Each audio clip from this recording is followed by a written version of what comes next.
I'm Coulter Wonkite. I'm already into the 420, damn it. So what are you doing? Nothing. Nothing? Why not?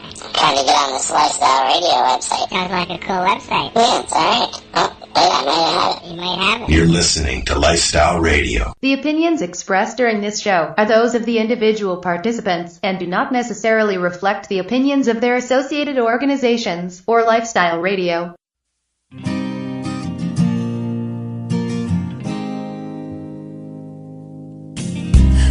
I blame it on industry. I blame it on my own hypocrisy. Miseducation and politicians.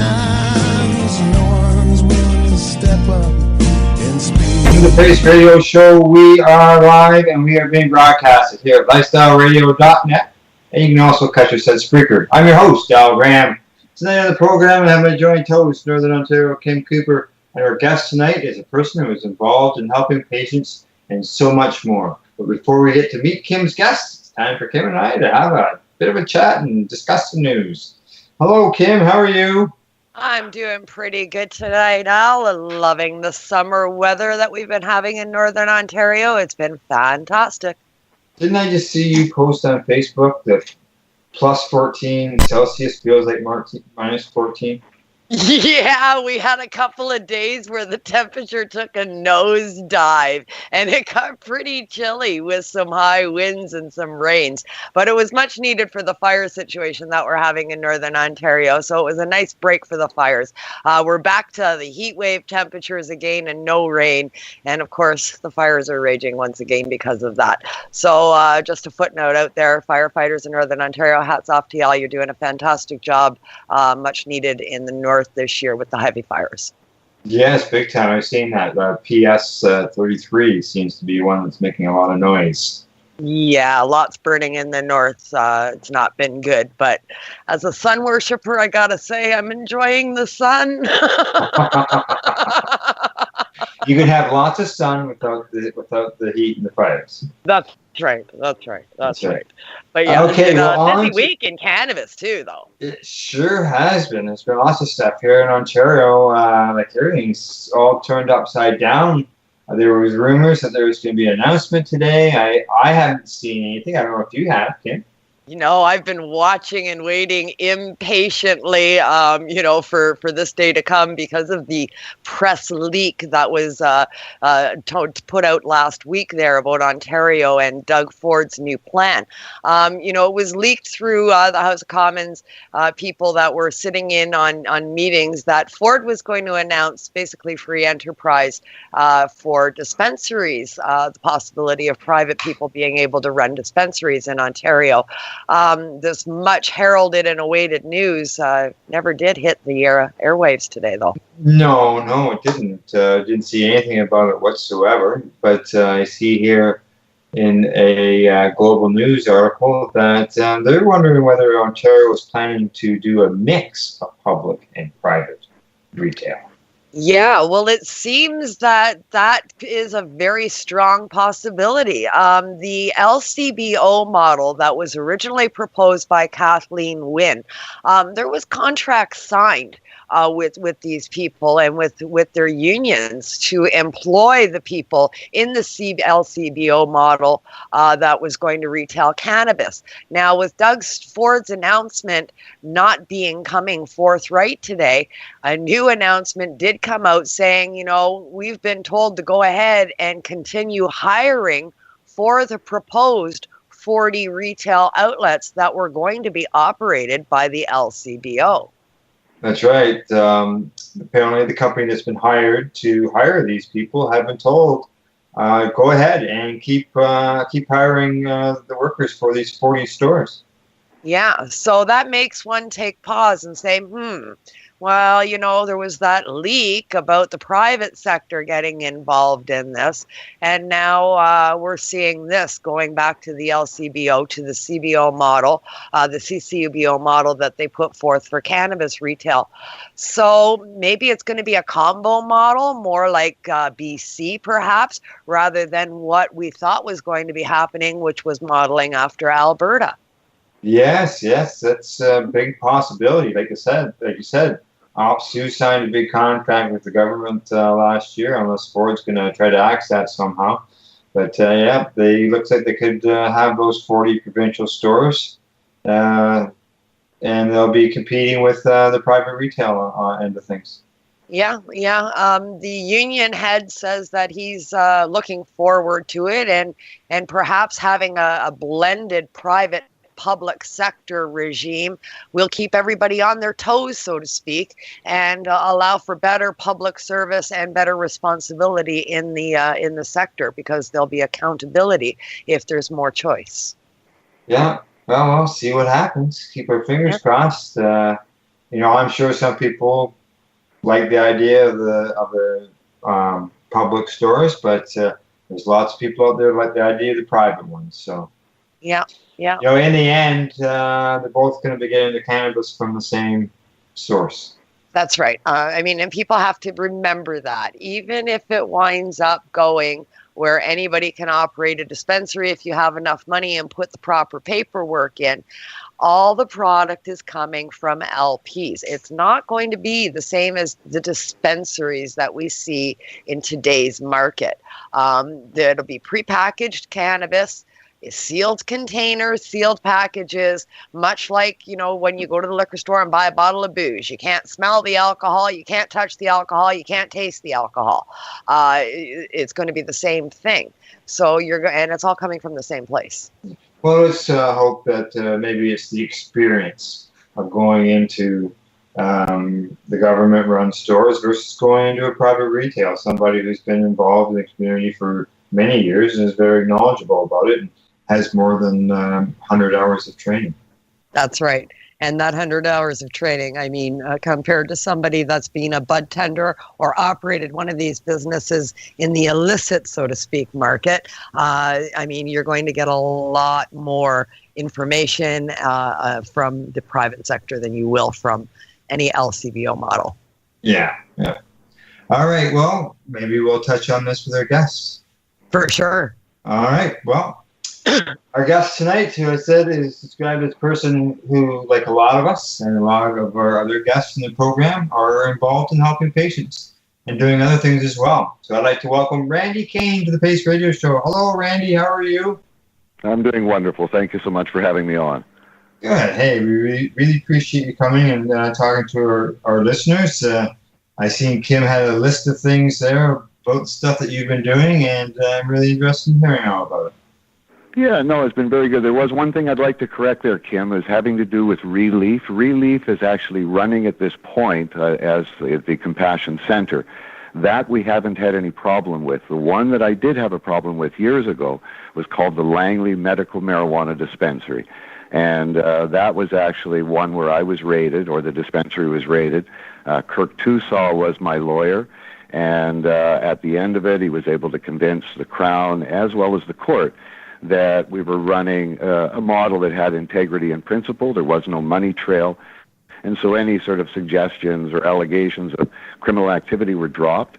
And we've continued to build upon that model within the community. It was a challenging time. I think many of us have faced this. But what we were able to do through that was to determine for the community what standards they wanted.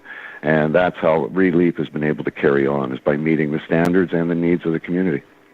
Fantastic. Well, thank you for that clarification. I'm sorry I got that fact incorrect, and I'll definitely make the change on the update. I want to get into all of that and so much more with you for sure. You've been a busy man the last several years.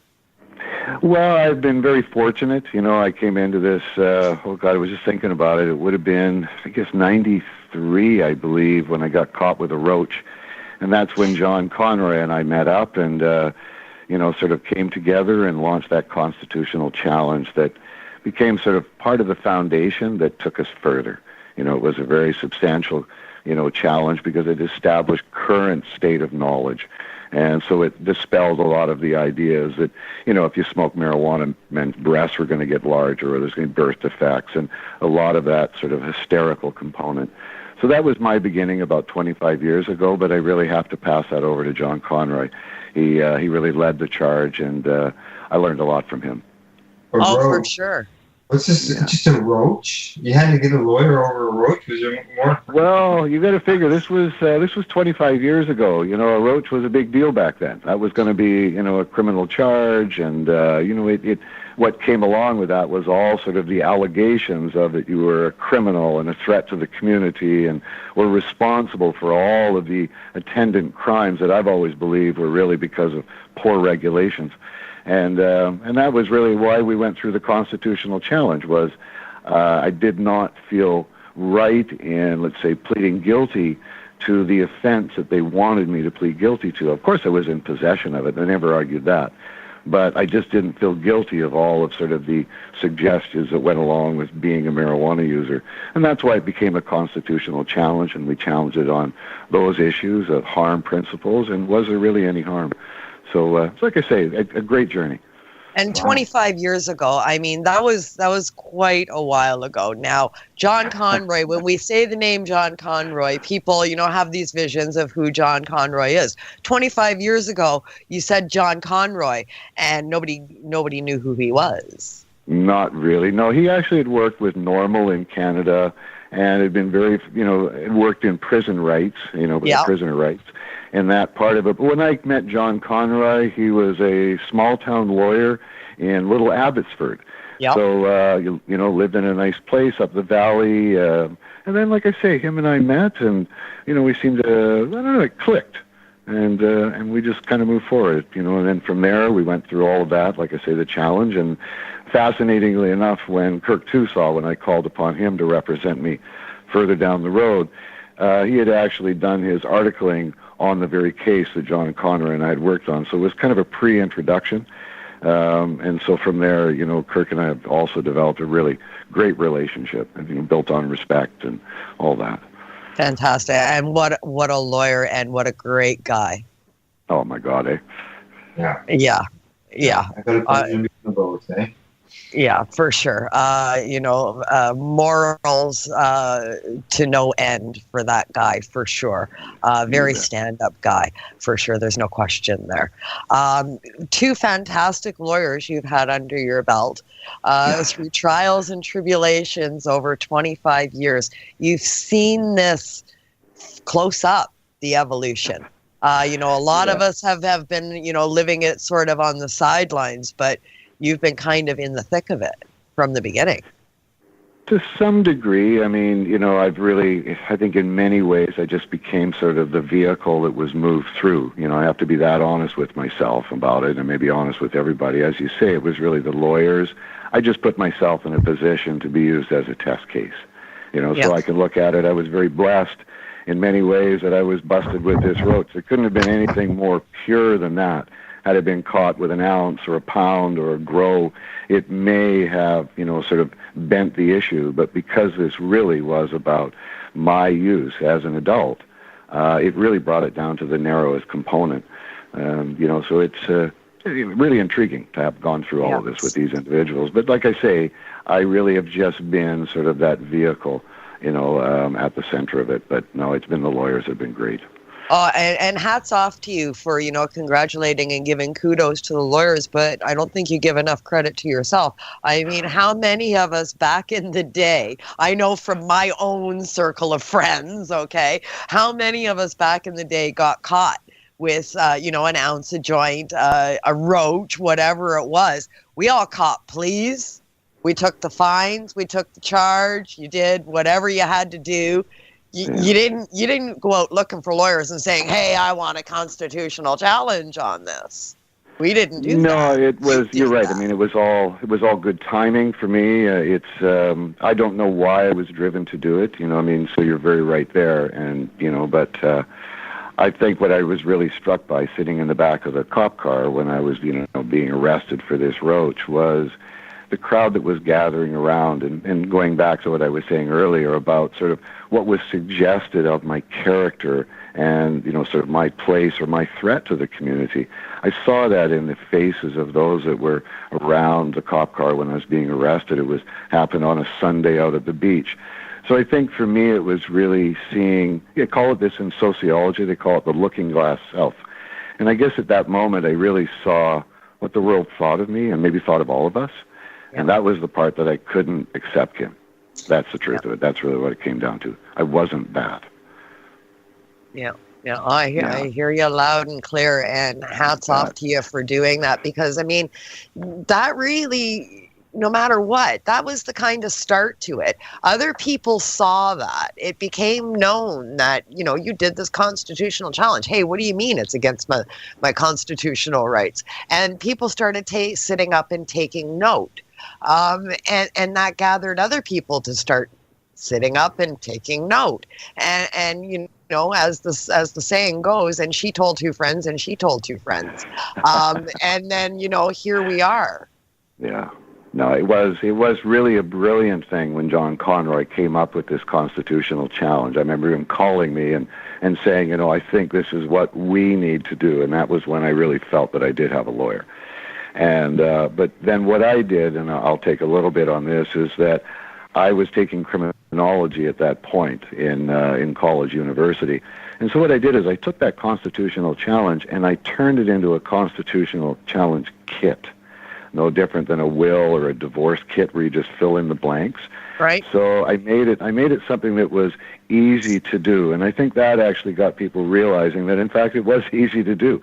And that sort of launched a whole bunch of it. So, like I say, there's been a great, you know, sort of unison that John and I have had from the beginning. There were things that I could do publicly that he couldn't do, and there were things legally that I couldn't do that he could. So It was a great partnership. You know, and so, but I did, you know, I definitely did seize a bit of his glory there by, like I say, creating this, you know, take-home free kit. You want to launch a constitutional challenge? Here's the kit to do it. Yeah. And I think it led to quite a few, Kim. It was quite fun. Excellent, helping their fellow man. And I mean, and then you didn't stop there. It evolved. You wanted to continue. You found out about, you know, learned about the medicine aspects, and then it evolved and you turned it into your businesses, and you've had a few enterprises we talked about right off the bat. You know, you had your Compassion Club where you had some retail sales going on for patients and stuff. That got shut down. And that was a while ago, but it's kind of led full circle to where you are today. Now you're looking at running for council. Yeah, it's been, well, I arrived here in Langley City. I mean, I've been raised throughout the valley here, you know, sort of the Fraser Valley, but this is where I open up a business called Hempyz, and it'll be 10 years, October the 24th coming up, and we opened it. And opened up a little store. It was about 300 square feet, and I didn't have any rollies, I didn't have grinders, I had no pipes, nothing. What I wanted to do, I'd recognized or identified that what had really happened is there had been demonizing the leaf, the image. And so we weren't even able to talk about marijuana, use the M word, or wear a shirt, or whatever it was. It was that sort of taboo. And so the reason for opening up Hempyz is to have it just as gifts and novelties. And it would all be things that had, you know, marijuana leaves on it, and books and mugs. And so that was really the reason of opening that. It ended up with a tremendous amount of pushback from the mayor at that time, Peter Fassbender. But what it did is it actually drew the discussion out into the public, into the community eye. And from there, like I say, I mean, you know, Hempyz has been able to become a part of the community. We've got 3 stores. We were able to expand. We employ people at wonderful living wages and full benefits, and the community are the ones that have supported this, you know, like even with that, we meet the standards of the community and the needs. And so moving forward, like I say, 10 years, quite magnificent that 10 years ago, Peter Fassbender, who apparently is considering running again for mayor, so I will meet him in the upcoming election, the civics. This is the individual that came at, you know, us 10 years ago to try to ensure that we wouldn't have a place in the community. So it's quite delightful, in fact, that Hempyz, you know, continues to have a place in the community, as we all do. Yeah, and he disappeared, and now he's back, and you haven't gone anywhere. No, and you but haven't gone I'm anywhere hoping- the entire time, right? no, You've just been building doing. and building and building. I mean, before we fast track up to today's election, I mean, I just can't believe that I wanted to give sort of a quick overview of some of the stuff that you've gone through. I want to get in depth with all of it. So let's start off with Hempyz. I mean, when you opened that shop, like you said, there was all these restrictions. Still today in Ontario, 462.2 is still on the books here. That was, countrywide. I'm sure it was the same law for you out in BC there. We weren't allowed to sell bongs. You weren't allowed to talk about it. It had to be for tobacco use. You can't give instruction. And the problem with that law is it's abolished in most places now, like BC. But we still have that here in Ontario. And we still have undercover cops going to hemp shop or to head shops trying to find out if you're giving instructions on using a bong. Well, the criminal code in terms of that, paraphernalia, drug paraphernalia specifically, is still across Canada. It's a federal law. So it still stands here in British Columbia. My understanding, though, is that the courts heard a very compelling argument, and you'd have to go and, dig back, but this was several years ago.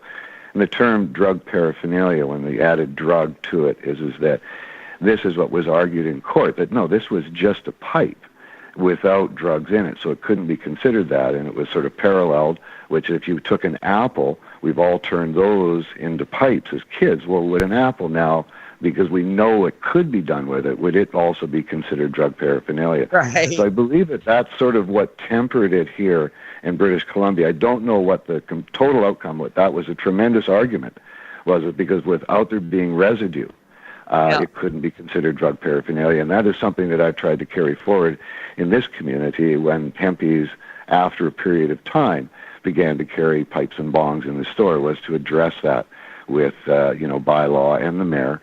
The very same thing is that no, this cannot be considered, sort of drug paraphernalia. And they've been very supportive, worked diligently in the community, like with Hempyz, over the last 10 years to build strong relationships with the community. It's a very rural community. I was raised here. These are lovely people, farm people. And you really have to kind of move slowly and with integrity and honesty. And I think over the period of time that Hempyz has been here, it's built that within the community, and so we're accepted. We're not seen as a threat. I did accept, though, at the beginning, Kim, that there would be perceptions of threat.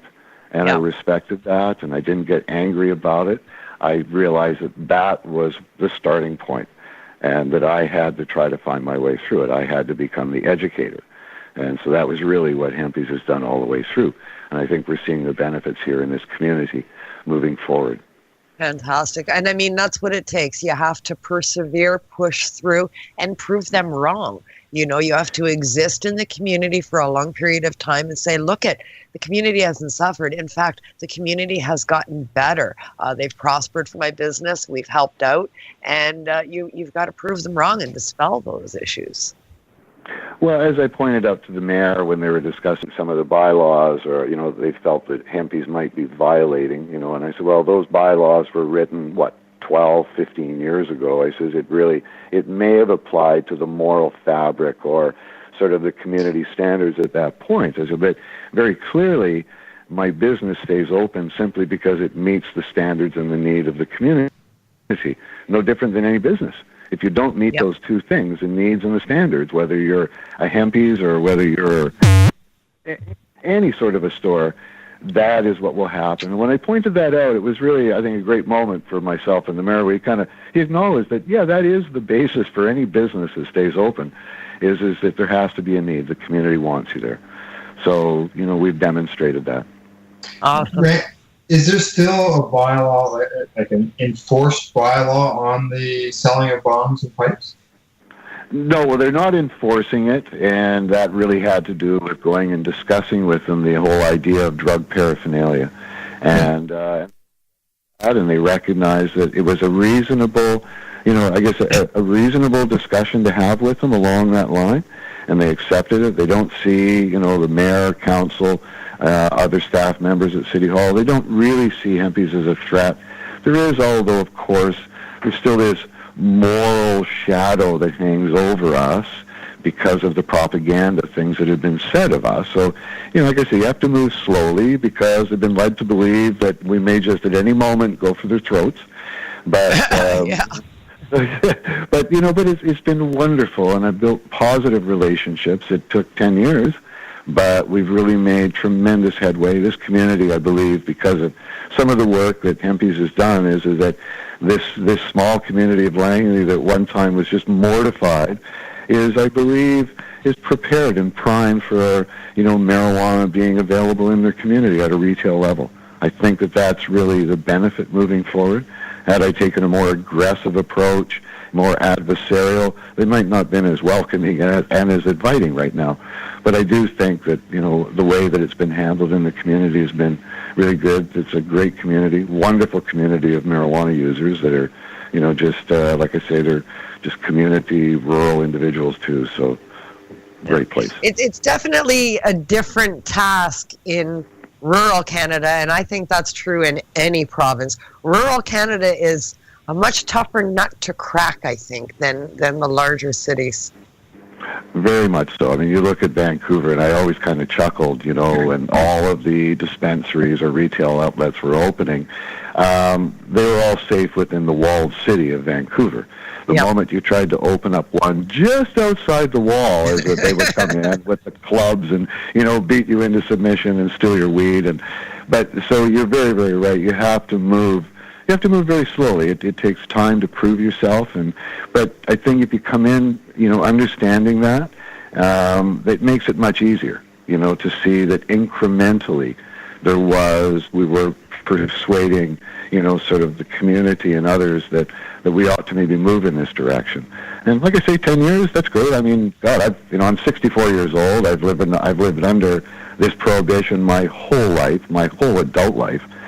So to have seen that this is now arrived at this point, I can't tell you how excited I am. I'm absolutely thrilled.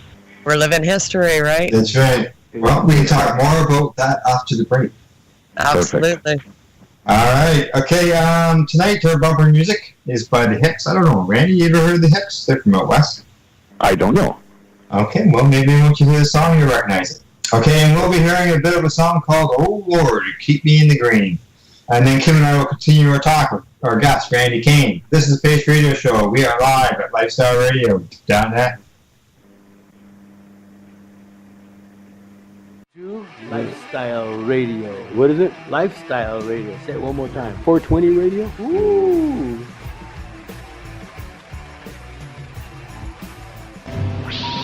Hang up and try again.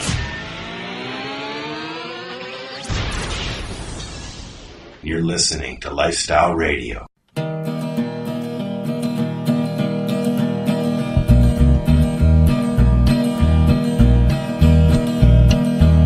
Well, this one goes out to all the soldiers on the street, dealing dimes, nickels, quarters, crossing borders on their feet, growing God's gracious herbs, healing nations across the land. Canada, the time to act is now. These days, your customers are seeking variety. Increase your earning potential by expanding your inventory with CC Nexus, Canada's largest cannabis seed wholesaler. CC Nexus stocks over 60 reputable breeders, including Canuck seeds, with a wealth of autoflower, regular, feminized, and CBD strains. All first-time customers will receive a free pack of Canuck seeds, plus a mug, t-shirt, and additional promotional materials. Add strains and increase your profit with CC Nexus, your Canadian-owned and operated wholesaler of cannabis seeds. Discreet, worldwide stealth shipping from Canada, supporting you locally. Call today, 1-844-843-7995, 1-844-843-7995, or visit us at ccnexus.global. Are you looking for cannabis news, education, and people's opinions? Are you looking to learn what Canadian and international cannabis advocates are doing, not only now, but what got them to this point in their lives, and what does the future hold for them? Do you want to learn how patients are using cannabis as their daily medication, or learn how their cannabis use helps them with their medical condition? If you answered yes to any of these questions, then I'm going to suggest to you to tune in to Lifestyle Radio. Catch their live weekly shows and have your questions and concerns answered and find the experience you're looking for. Monday, catch your weekly news broadcast with the Reef Reporters. Then on Wednesday, get several hours worth of cannabis public education. We get things started with Cannabis and Coffee with Tamarawana. Then tune in and catch Pottawa with Russell Barth, who calls himself the world's angriest pothead. Finish up your evening with the award-winning Pace Radio Show with Al Grham and joint host Kim Cooper and Alicia Yashishin. No week would be complete without tuning into Friday night's program, the 420 Radio Show featuring Al Rapp and the 420 Radio crew, Mary Jane Baker and Marcel Gignac. Cannabis is a lifestyle, and you can catch all your cannabis lifestyle information right here at lifestyleradio.net or at our sister site, 420radio.ca. Celebrate Indigenous Awakening at Legacy 420's first outdoor music fest, August 11th on the Tyendinaga Mohawk Territory. This one's about rock and roll and comic books and bubblegum. Featuring Headstones, DJ Shove, Derek Miller, and more, with host MC Howie Miller. Opening drum ceremony at 12 noon. Medicinal, food, and Indigenous vendors and artists. Free camping. Tickets $75 at legacy420.com. A 19 and over event. Indigenous Awakening, Saturday, August 11th on Tyendinaga Mohawk Territory. Take Highway 401, exit 556. Sponsored by NIMCA and Legacy 420. Indigenous Awakening and Legacy 420 have just announced a price reduction. All tickets are now available for $50. Man, have you been to Canadays yet? Canadays, Campbellford's premier cannabis culture shop at 19 Bridge Street West. They've got bongs, oil rigs, grinders, and papers. Everything you need for consumption. They've got seeds, soil, nutrients, and dome trays too. Everything you need for cultivation.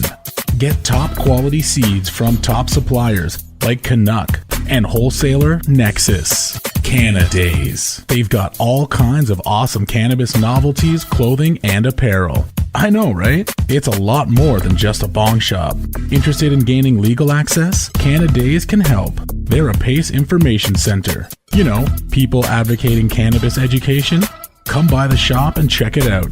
19 Bridge Street West, Campbellford. Canadays. Have your say without saying a word.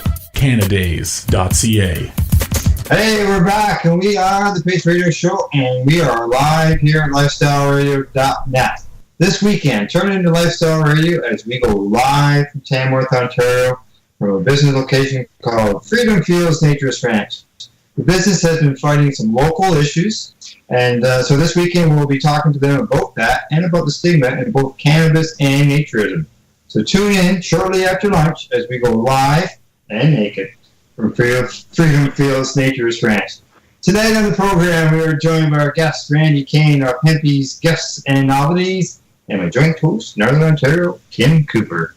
Well, Kim, before the break, we're talking about Hempyz and the beginnings of it and the history there about that. Are we going to continue on that path? Yeah, well, I think we'll move on and we'll talk about, you know, what's come next. We'll come full circle. Apparently, you know, this guy that closed down the Compassion Center is now running for mayor. So Randy has saw fit to throw his hat in the ring. So I'm kind of curious about, you know, your platform and how did this just come to you? Like, I'm going to run against this guy. Well, no, I mean, I'd run before. You know, I brought this up. I had considered running earlier this year when people had asked me, and I said, well, if Peter runs, I would, and it became almost a joke around the community.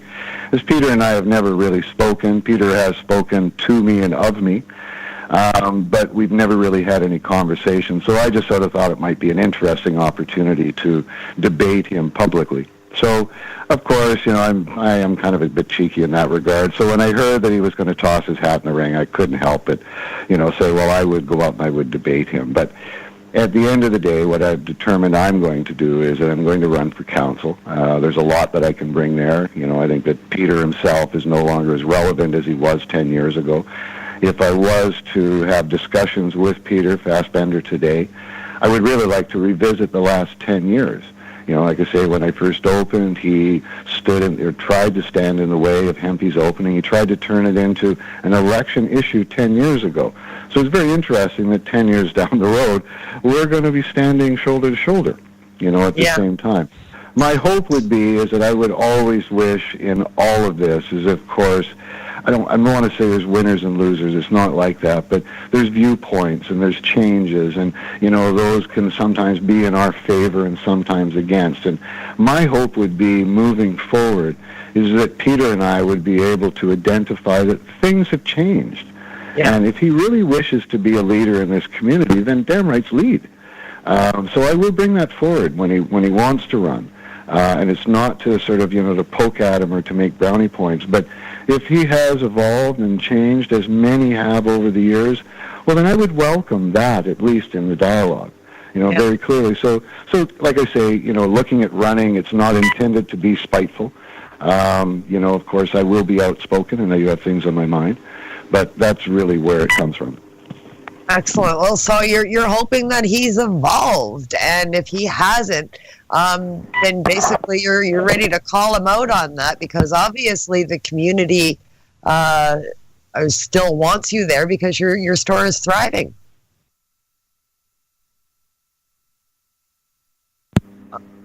Oh, what happened? Are we back? Oh, hello. There we go. Sorry, I don't know what happened. All of a sudden I lost you there for a moment. That's all right. I was just saying, no, not a problem. So I was just saying, are you still there? No, we've lost him again. Yeah, I'm here. I could hear some beeping just before we lost him. I started to wonder in my head about whether maybe his phone is dying. Yes. Maybe. Oh no. Oh no. Did we lose him? Well, I hope he finds a plug and gets back to us. It sounds like my phone is ringing. Sounds like your phone is ringing. Yes, maybe that's Randy. him. It is. It's Randy. I have Randy on my phone. I don't know how I can connect it. I don't think I can. I know we won't be able to. What we'll have to do is... What we'll have to do is... we'll have to go for... an extra break. And I've got Randy on my phone, actually, so I've got two headsets on right now. I've got a new phone number. We're going to get Randy back onto our regular outlet, and we'll come back after this break with Randy back joining us. How's that sound? Sounds good to me. So, all right, well, let's go for a quick break, and we'll be back shortly. You're listening to the Pace Radio Show. We are live. This is live. And you're listening to us. We're on lifestyleradio.net. We'll see you shortly. Tug lightly on this bowl of mine. Well, my screen has seen some better times. Well, my buddy poked a hole. Now my weed falls deep inside. Please tug lightly on this bowl of mine. You're listening to Lifestyle Radio. Now I dream of fields just outside my door. I'd share it with my neighbors, 'cause that's what neighbors are for.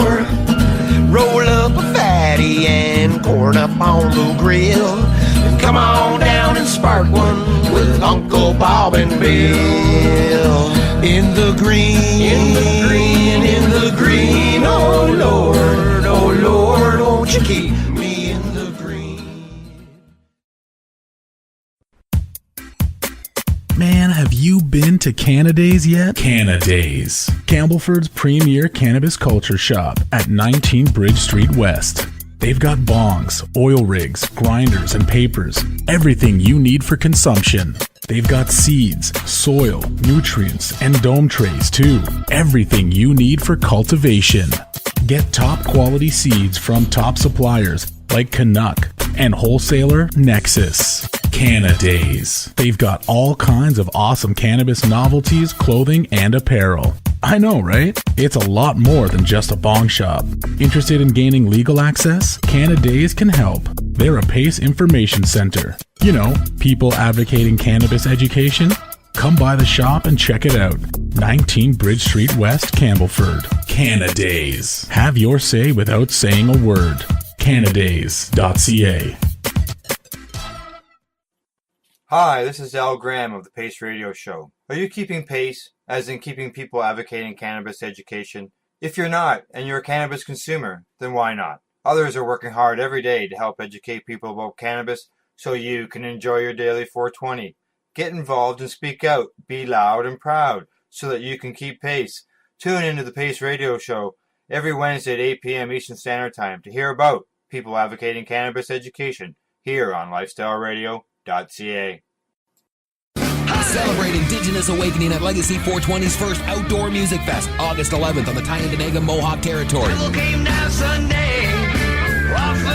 Featuring Headstones, DJ Shub, Murray Porter, and more, with host MC Howie Miller. Opening drum ceremony at 12 noon. Medicinal food and Indigenous vendors and artists. Free camping. Tickets $75 at legacy420.com. A 19 and over event. Indigenous Awakening, Saturday, August 11th on Tyendinaga Mohawk Territory. Take Highway 401, exit 556. Sponsored by NIMCA and Legacy 420. Indigenous Awakening and Legacy 420 have just announced a price reduction. All tickets are now available for $50. Canada, the time to act is now. These days, your customers are seeking variety. Increase your earning potential by expanding your inventory with CC Nexus, Canada's largest cannabis seed wholesaler. CC Nexus stocks over 60 reputable breeders, including Canuck seeds, with a wealth of autoflower, regular, feminized, and CBD strains.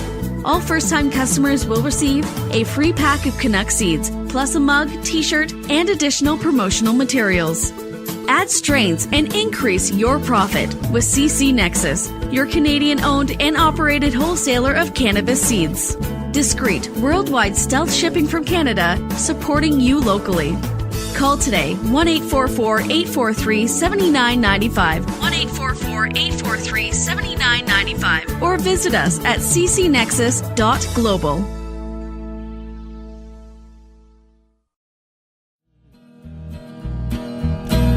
It's harvest time, it's a plant, not a crime. We've been using it since the start of time.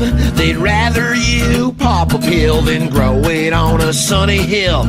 And then your lawyer will send you a bill, and you can have the thrill of sharing a cell with a guy who did kill. Hey, what's the catch? All you did was grow a marijuana patch. In the green. Does anybody out there know that for the first time in American history, the U.S. Army was used in a war operation against the American people? Yes.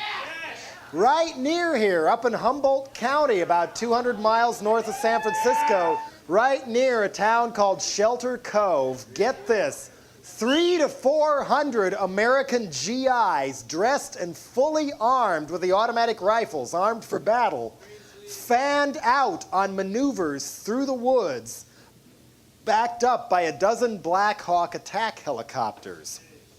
The mountain people up there were frightened out of their wits. They thought there was a war going on, especially the ones who had soldiers kicking in the doors to their cabins and putting guns to their heads in front of their children.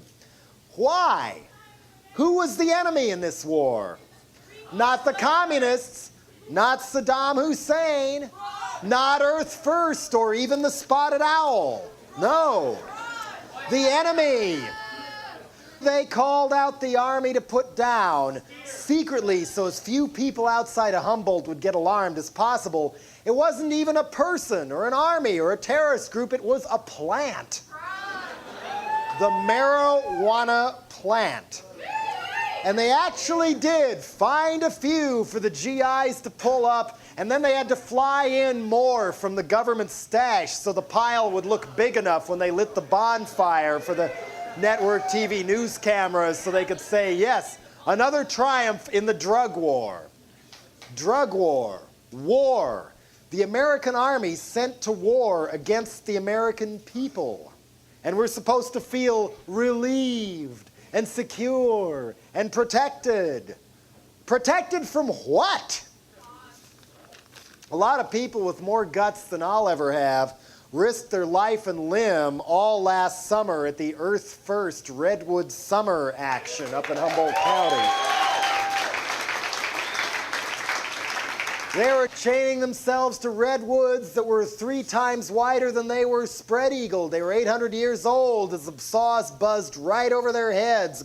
They stood in the dirt as the bulldozers charged them and stopped right at their toes, or people waved clubs at them, charged them with logging trucks, shotguns, you name it, all to try and save some of the last unspoiled virgin forest we have left anywhere in this country from being chopped down and made into toilet paper, TV guides, and the Weekly World News.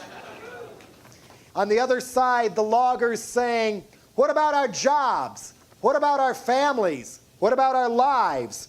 You needed wood and cardboard to make those protest signs. We need fuel. We need paper. It's almost gone. Where are we going to get more? The answer for centuries has been right under our nose. Grow more pot.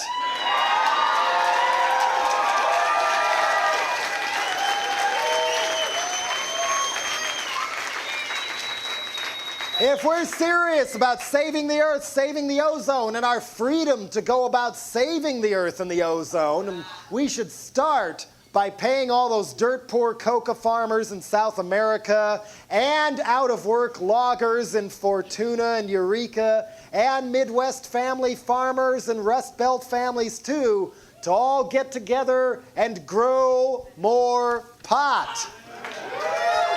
Why? Get ready for this. There's a book out. It's called The Emperor Wears No Clothes. The author's name is Jack Harrar. It's published by Queen of Clubs. I think there's ads for it in High Times or Normal, National Organization for Reform of Marijuana Laws. They could direct you to one, I'm sure. And in this book, among other places, it is written, before the 20th century, the marijuana plant provided almost all the world's paper, all the world's clothing and textiles, and almost all the world's rope. According to none other than the U.S. Department of Agriculture, you can make 4 times as much paper from an acre of marijuana hemp plants as you can from an acre of trees. And instead of chopping down all the redwoods in Humboldt County and turning Northern California and Oregon and Washington into Appalachia or the Sahara Desert, if you do it with hemp plants, you can just grow another crop a few months later and make more paper. At 1/4 the cost of making paper from wood pulp and only 1/5 the pollution. The ancient Romans knew this and grew it. Henry VIII made each farmer in Old England grow their share because they knew if you want the strongest natural fiber there is, you all got to do your part for the king and grow more pot. And we did too. Guess what Levi jeans were originally made out of? And guess what American flags used to be made out of?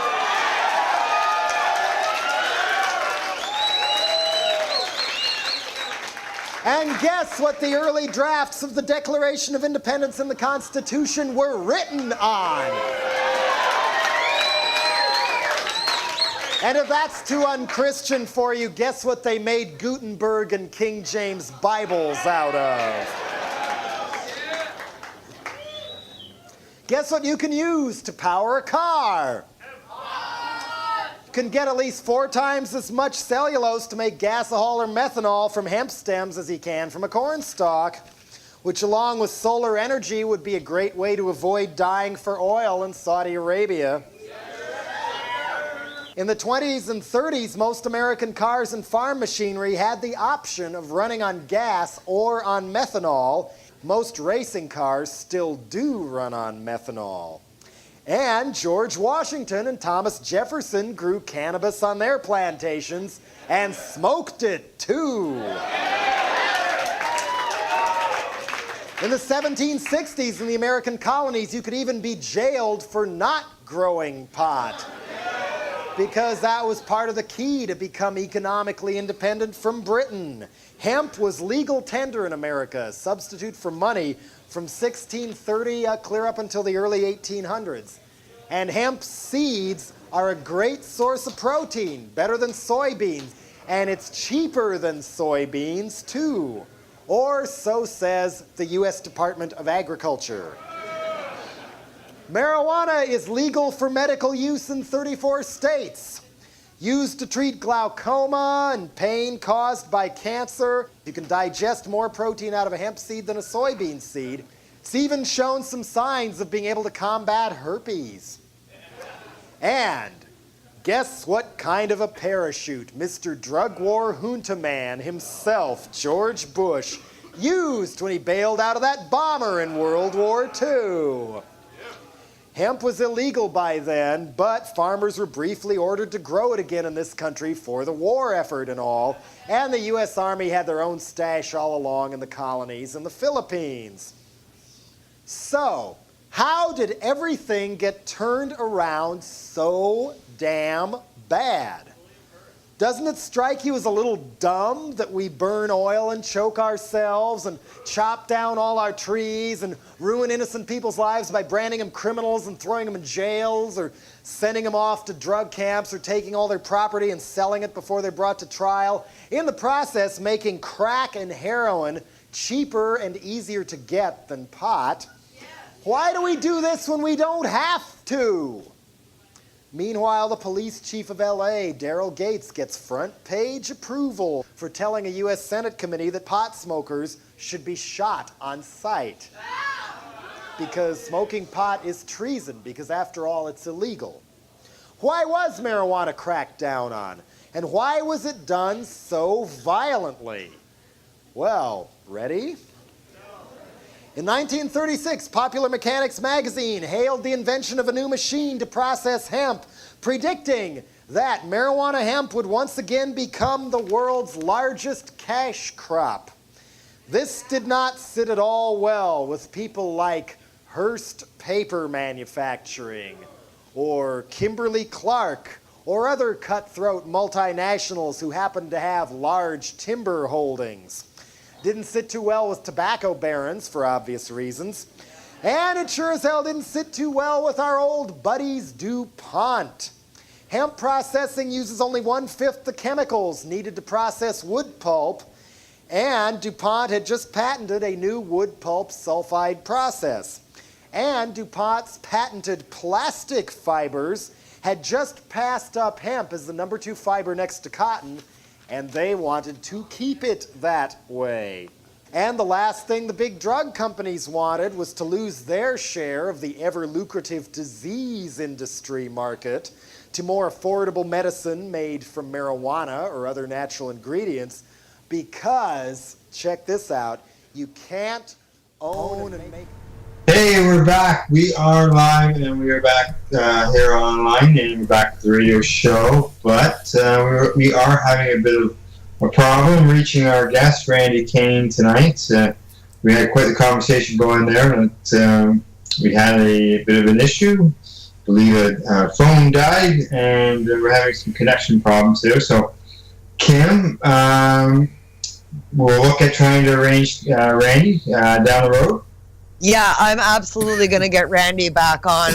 We're going to discuss in full everything he's got going on. I mean, he's such a busy guy, so it's tough to arrange the time with him, but I'm sure he'll be available again for an update, and we'll get him back on for a full show and talk about everything that's going on with Randy, Hempyz, his run for city council, along with the efforts that he and the evolution of the cannabis industry that he's seen evolve over the course of the last 25 years in his participation in this, as we heard from the start. So, yeah, I'm looking forward to getting back in touch with Randy and having him on in the future and finishing this up. In the meantime, check out Randy on Facebook. You can find him at Randy Caine, that's C-A-I-N-E with an E on the end. If you're looking for information on his shops, which is Hempyz or Hempyz, is located on the internet at www.hempyz.com, and you can find out where his shops are located and all kinds of information on what's available in his different stores across the BC area. Yeah, and people who are in this area, As he said, he's running for council. Make sure you get behind him. I know he has a Facebook page for that as well. Yeah. I don't have access to that right now, so I'm not sure where it is. But if you look him up on Facebook, I'm sure everything will pop up on the Hempyz account that's on Facebook, as well as his personal account under Randy Caine. And you can get more info on everything that's going on in this man's life. He is so busy, got his feet involved in a lot of things, and always community-minded and patient-oriented. Correct. Yeah, because I was looking forward to talking to him about he just started into his election stuff, so it would have been interesting to hear what all his stands were on things, because, some people might have looked at it, it's just one issue, just a cannabis issue. So it would have been nice to hear all his different views on everything, because from what I was reading, some of the stuff about the homelessness and dealing with things like that.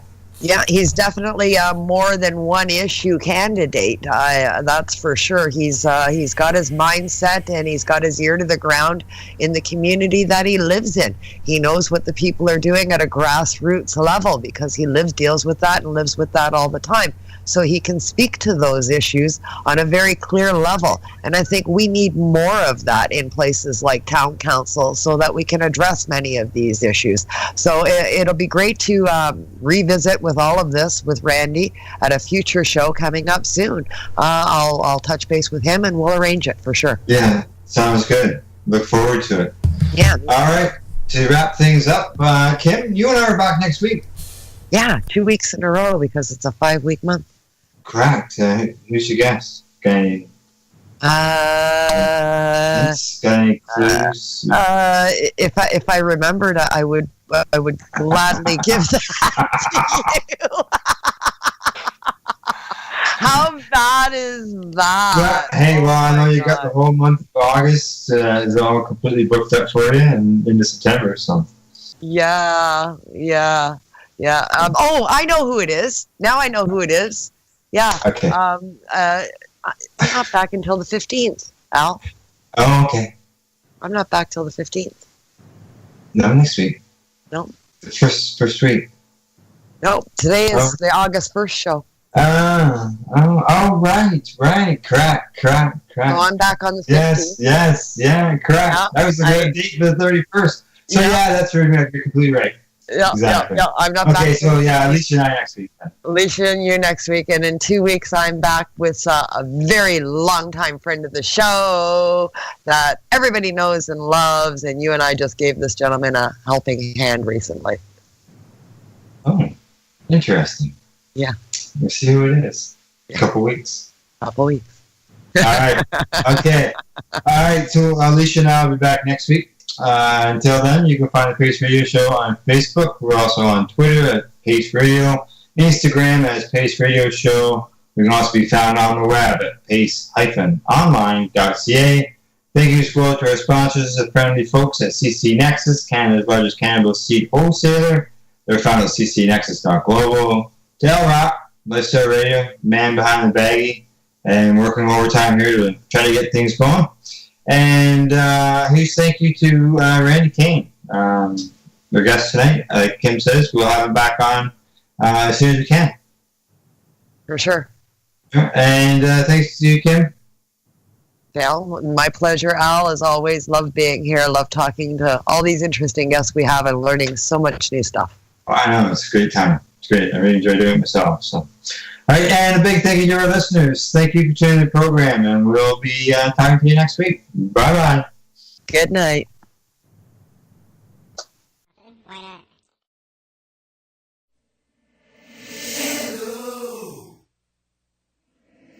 Hello again. Hello again.